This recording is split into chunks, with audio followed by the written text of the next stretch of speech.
A continuación, escuche el mensaje de la palabra de Dios en su programa Declaración al Día.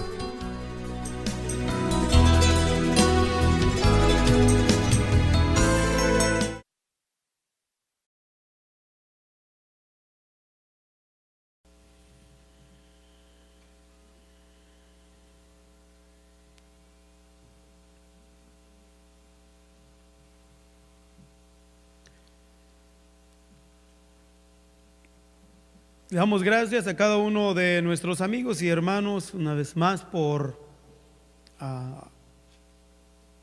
acompañarnos en esta ocasión, en lo que es su programación, Declaración al Día.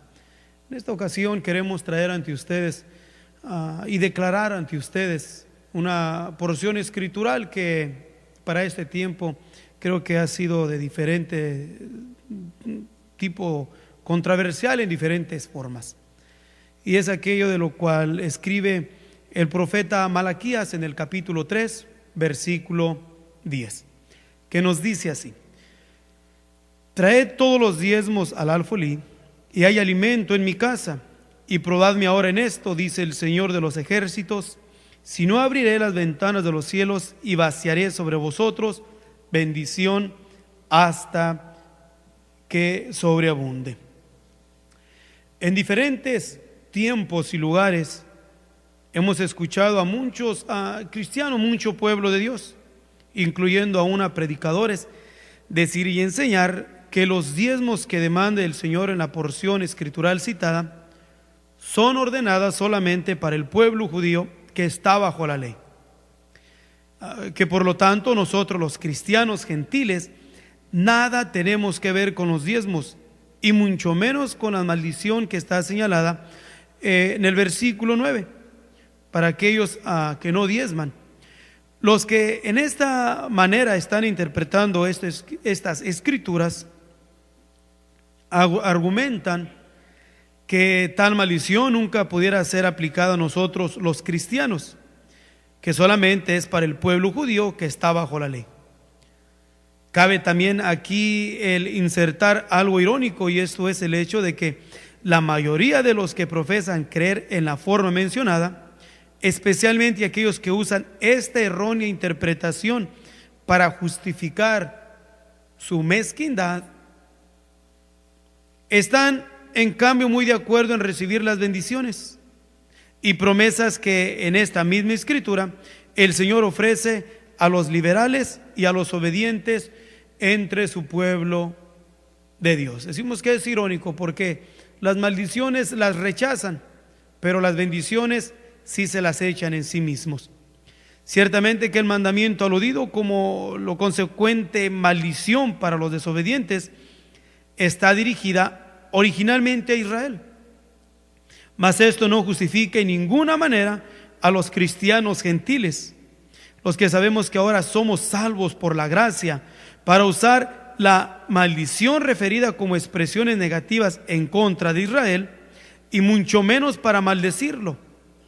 Los que hemos recibido revelación para entender este misterio, o sea, el misterio del pueblo de Israel, el misterio que nos dice el Señor: no quiero, hermanos, que ignoréis este misterio, que el endurecimiento en parte ha acontecido en Israel hasta que no haya entrado toda la plenitud de los gentiles. El misterio de la relación del pueblo de Israel con su iglesia. Para ello podemos leerlo también en Romanos capítulo 11, versículo 25.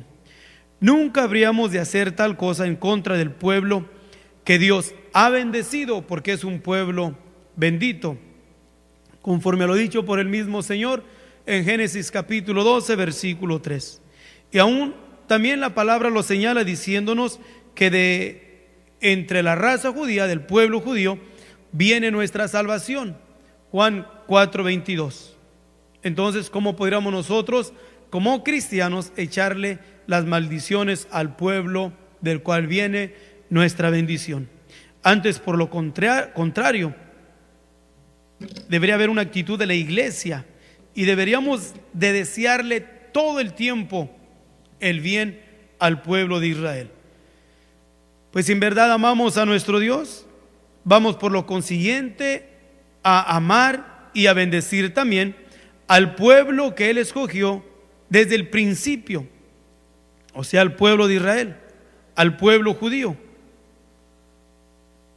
Inclusive habremos de amar al pueblo judío por cuanto sabemos que todas las bendiciones y promesas que están escritas en el libro santo, o sea, la palabra de Dios, son de Israel, conforme lo dicho en el capítulo 9, versículo 4 del libro de los Romanos. Promesas que fueron dadas originalmente y no en lo particular a ese pueblo que es el pueblo del libro, el pueblo de la ley. Y ellos son a los cuales son de ellas preciosas y grandísimas promesas, conforme a lo dicho por el apóstol Pedro en su segunda carta en el capítulo 1, versículo 4. De las que ahora a nosotros, los verdaderos cristianos entre los gentiles, el Señor Jesucristo ha hecho también por su gracia, nos ha hecho herederos y dueños a cada uno de los que hemos sido llamados entre los gentiles por su gracia, por la fe en el maravilloso nombre de nuestro Señor Jesucristo.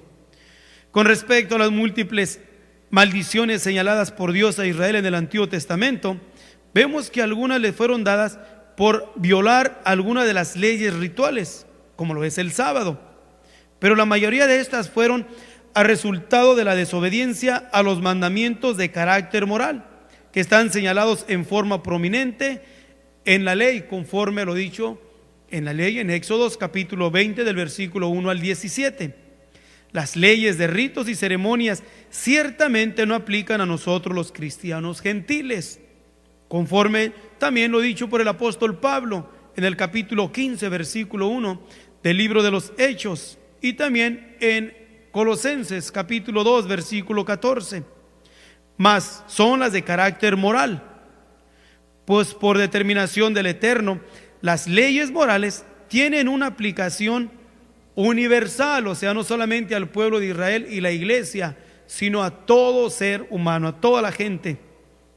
Y también tiene que ver no solamente con la, podemos decir, la moralidad del pueblo de Dios, sino en todos, tanto el pueblo de Israel como también a la iglesia.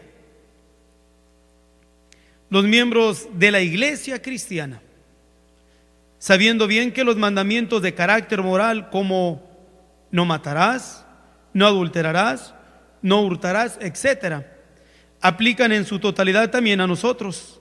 Tenemos que reconocer esta innegable verdad. Si el pueblo judío en diversos tiempos se ha acarreado sobre sí las consecuentes maldiciones al desobedecer estos mandamientos morales, al cristianismo le ha pasado lo mismo durante los siglos y hasta hoy. Pues sabemos que el violar nosotros los mandamientos de carácter moral, de igual manera que ellos, o sea el pueblo de Israel, nos echamos encima las mismas maldiciones. Y aún es muy posible que hasta mayores, porque nosotros, los gentiles, los justificados solo por la gracia, somos más responsables que ellos, a quienes el Señor dio originalmente las leyes morales, mancomunadas también con las leyes rituales. El tema del diezmo tiene que ver en forma prominente al pecado del hurto, el de robar, el pecado del robo, que no es ritualístico, más de carácter moral. Pues Dios mismo pregunta cuando se refiere a los diezmos: ¿robará el hombre a Dios? Pregunta esta. Ahora, cualquier cristiano, siendo sincero, reconoce que es relativamente fácil cometer este pecado y hallarse robando a Dios, no solamente en lo económico, mas también en su amor, en su tiempo, en sus fuerzas. De igual manera reconoce que la misma palabra de la gracia advierte en forma específica que nuestra vida espiritual está conectada estrechamente con nuestras obligaciones económicas y materiales, que nuestra liberalidad o mezquindad, por la otra parte, por determinación divina, tiene que ver muy directamente con nuestra propia salvación? Y es aquí donde se escucha la voz del Altísimo preguntando: ¿robará el hombre a Dios? El pecado moral del hurto, en el caso del cristiano mezquino, consiste en que éste roba a Dios, al no dar para las cosas que son del servicio en el Señor, ni lo mínimo por Dios mismo establecido como lo es el diezmo. Todo el que conoce el Evangelio de la gracia de Dios y que profesa creerlo, sabe bien que ahí se exhorta al creyente fiel a que dé con liberalidad y a que lo haga en forma sistemática y consistente. Sabe que inclusive se nos exhorta muy particularmente a que nuestra participación económica la hagamos por amor y por gratitud. Cuando la cooperación del cristiano es en una forma menos consistente y en una escala inferior a la del diezmo, está, por cierto, robando a Dios. El otro pecado moral que también comete hoy en día mucho cristiano es el de mentir, el del sucio pecado del engaño, el pecado que les costó una vida a Ananías y a Zafira, su mujer, conforme lo dicho en el capítulo 5, versículo 1 al 10 del libro de los Hechos. Este pecado lo cometen aquellos que sí cooperan, ciertamente, pero que mienten al dar porque lo hacen fingiendo, pues estos tratan de engañar al pastor y a los que estuvieran al cargo del manejo del dinero, aparentando que el diezmo que están entregando es lo correcto, o que la ofrenda especial que están dando es todo lo que tienen o que pueden dar, a sabiendas que ante Dios no es la verdad.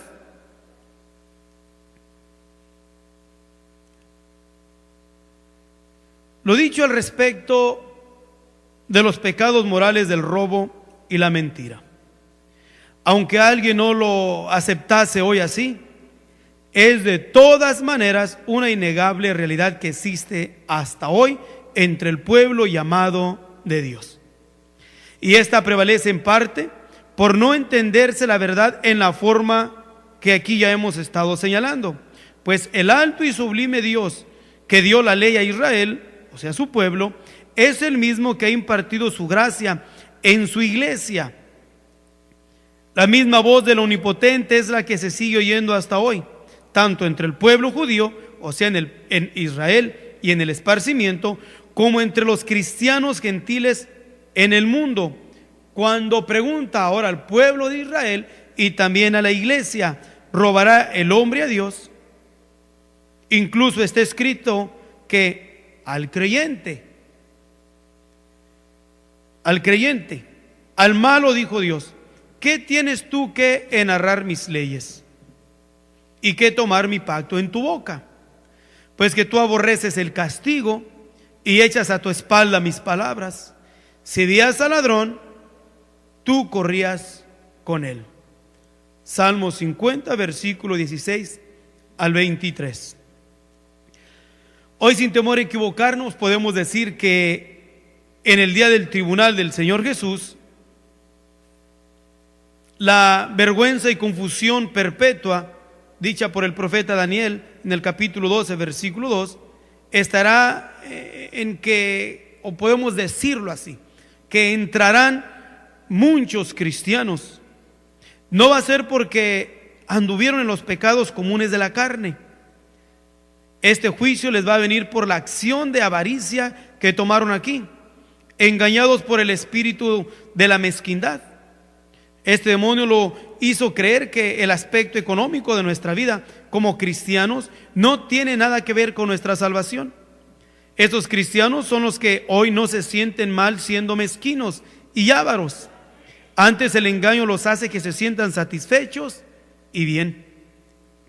Este engaño consiste en que muchos, tanto miembros de la iglesia como también predicadores, viven hoy una vida moral y aún de consagración en otro aspecto de su vida espiritual, mas no se hacen responsables del aspecto material entre el cual está incluido su mayordomía cristiana.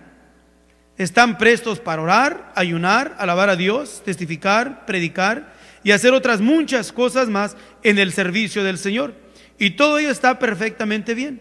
Mas cuando hacen todas esas buenas obras conscientes ante el Señor de que en verdad lo que tratan es el justificar su mezquindad, nunca podremos decirles que están bien, pues en el caso de estos, todas sus demás obras de piedad son apariencia, porque las hacen para pacificar su conciencia y ahorrarse así su dinero muy honorablemente.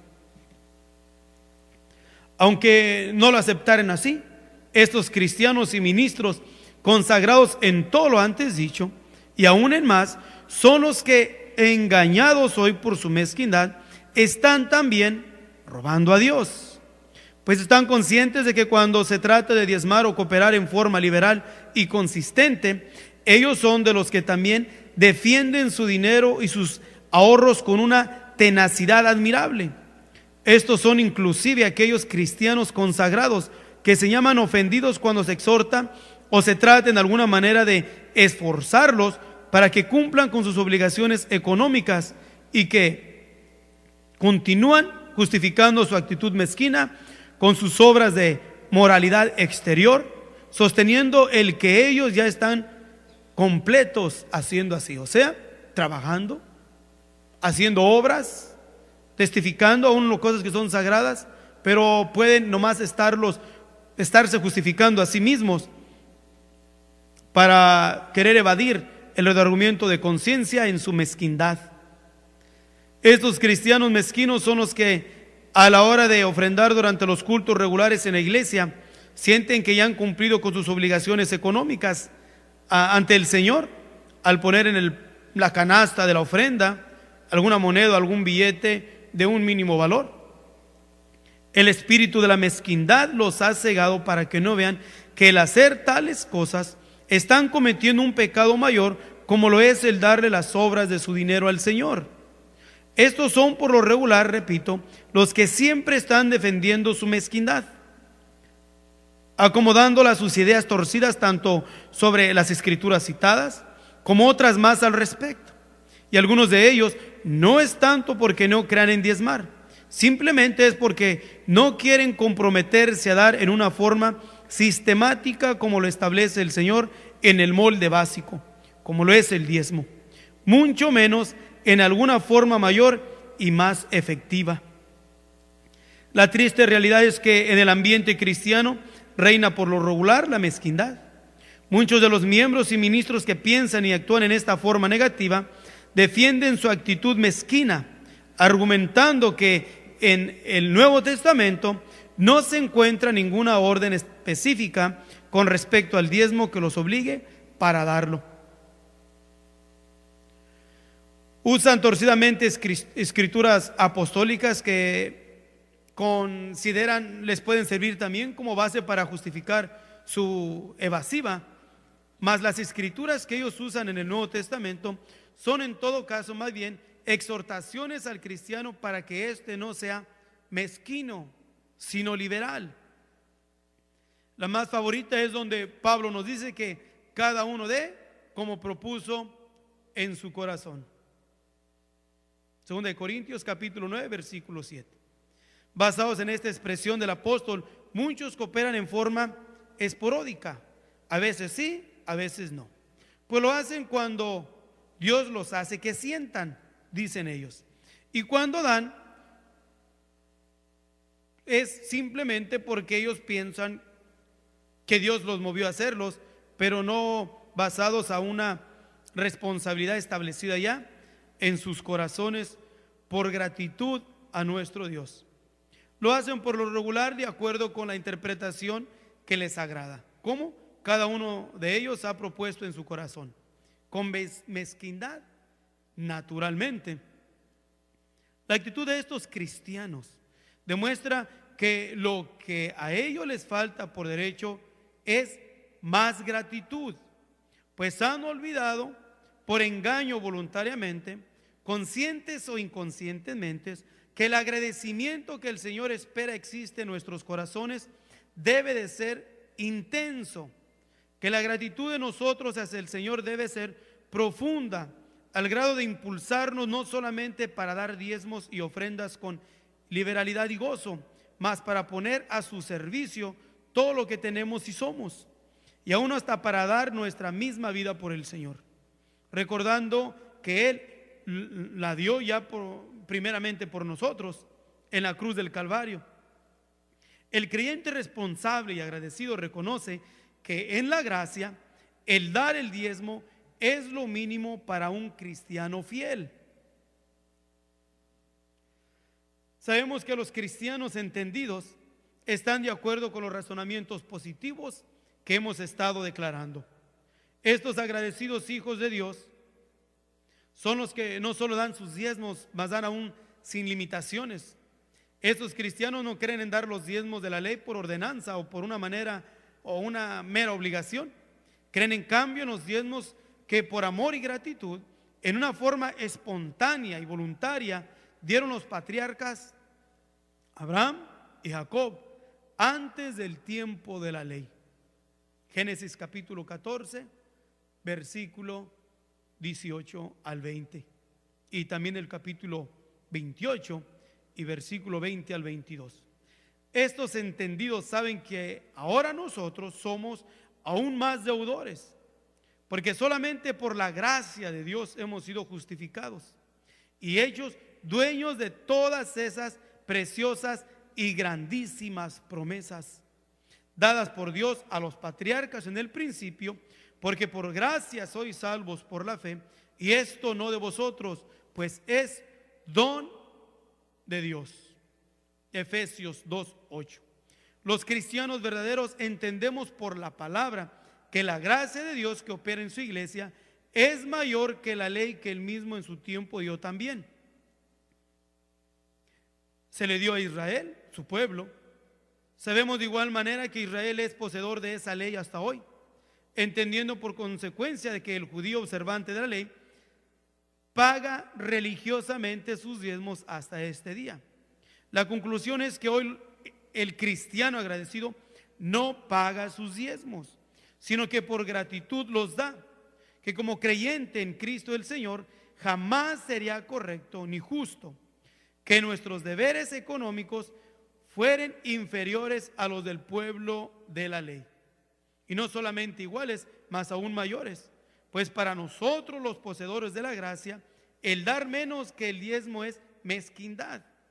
Esto es dar las obras para el Señor, y esto es uno de los serios pecados que muchos cristianos viven cometiendo hoy.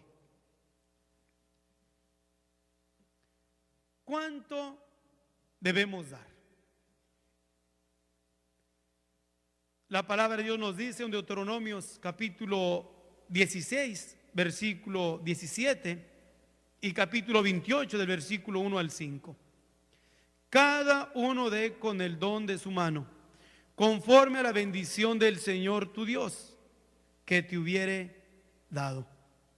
Pocos cristianos realizan el gozo en servir al Señor de varias maneras en que lo ha provisto a que le sirvamos. Todos somos responsables delante de Dios en ganar a los perdidos para Cristo. No todos pueden predicar, pero cada uno puede y debe ser obrero.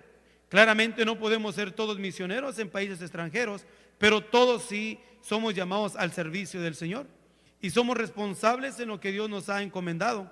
Si el cristiano no es obediente en la propagación del evangelio en toda forma posible, será miserable.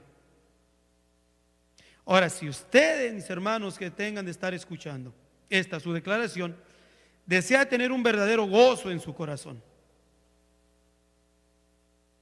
preguntemos: ¿tenemos comunión íntima con el Señor?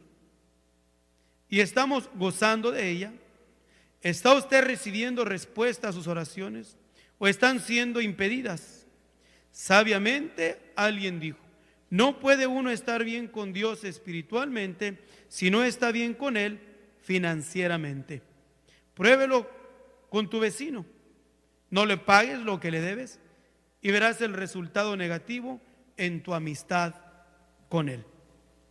Si no tratamos bien a Dios financieramente, no esperemos que Él derrame de sus bendiciones sobre nosotros. La palabra de Dios nos dice: ¿robará el hombre a Dios? Pues vosotros me habéis robado. Y dijisteis: ¿en qué te hemos robado? En los diezmos y las primicias. 5 razones importantes que demuestran el por qué debemos dar. Primeramente, un mandamiento. Entre los mandamientos que nos ha dado está el dar. En Malaquías 3:10 dice: traer todos los diezmos al alfolí, y hay alimento en mi casa, y probarme ahora en esto, dice el Señor de los ejércitos. Si no, os abriré las ventanas de los cielos y vaciaré sobre vosotros bendición hasta que sobreabunde. Número 2, honestidad.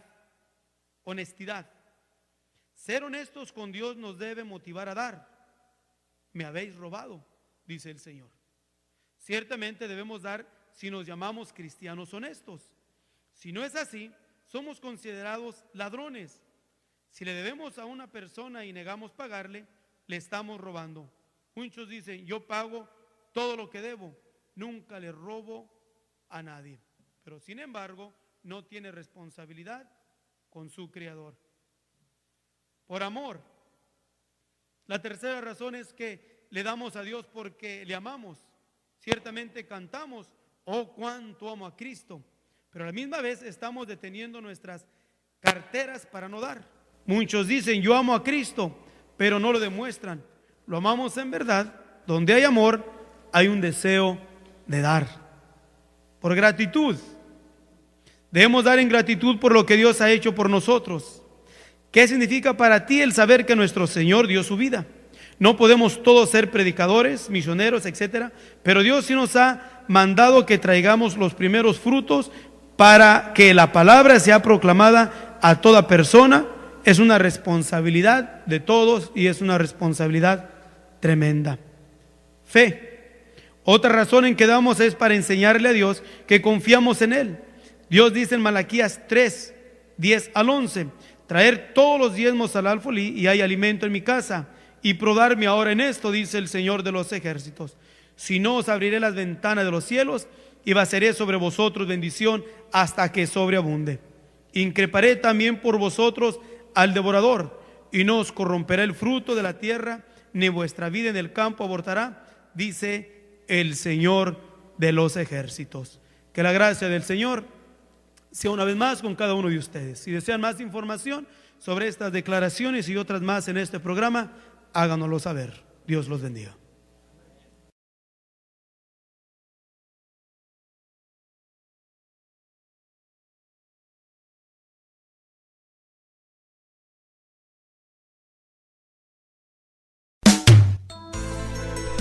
Si usted desea más información sobre estas declaraciones, o si desea participar en alguno de nuestros estudios bíblicos, háganoslo saber.